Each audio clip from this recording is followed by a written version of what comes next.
What microblading my eyebrows is teaching me about healing from trauma. I got my eyebrows microbladed yesterday, and as I was sitting there hearing about the aftercare and the stages of healing, I couldn't help but thinking, this is what healing from trauma looks like. Stay with me here. First, it takes intention. I didn't just wake up with new eyebrows on my face. I did research, asked around, booked a consult, and carved out time. Healing works the same way. It's a choice, a commitment, an investment of energy and care. Now that they're done, I have to protect them, especially in this vulnerable stage. There are things that feel tempting in the short term, like touching them or rushing the process, but those things would get in the way of healing long term. At first, it's intense, internally and externally. Yesterday, I could feel the wind on my face. I could feel my eyebrows and slight pain each time I made certain facial expressions. They were so raw and inflamed. Externally, they're bold, they're different. It felt like everyone was staring at me. And isn't that the way interchange feels too? When you start doing things differently, like parenting differently than you were raised, or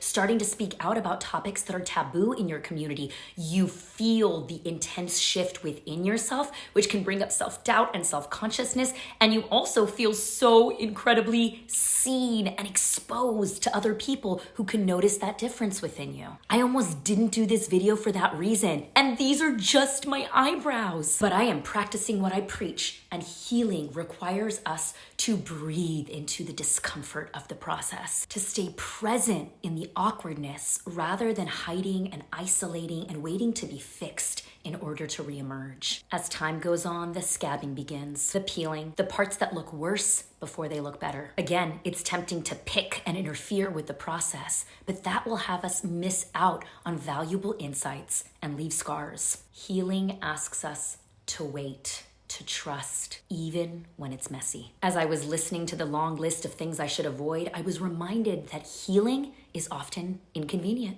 We might have to avoid certain people, places, and habits while we're becoming. It doesn't mean that we'll never return, but that we need to protect this sacred initial critical time. And then if we stick with it, one day our healing just becomes a part of us. Just like these babies, one day it'll soften, settle, integrate. You won't have to think about it all the time as this all-consuming endeavor. The work you do in these tender stages gives back to you tenfold. We'll still need maintenance, a touch-up here or there, but it won't always feel so raw, so inflamed, so consuming. If we have faith in our becoming, it'll become a part of us in ways we never even imagined. Hey, look, I know this might sound like a stretch. These are just some brows microbladed on to make up for all of the over-tweezing I did in the 90s. But I really believe when we're willing and open, we can glean lessons from anywhere and everywhere, even our faces. So honor the process. Let it be bold and awkward and slow. It's yours. It's sacred. Let it teach you and change you. Let yourself be seen and supported. Protect the sacred work you are doing and trust in your becoming, just like I'm trusting in mine.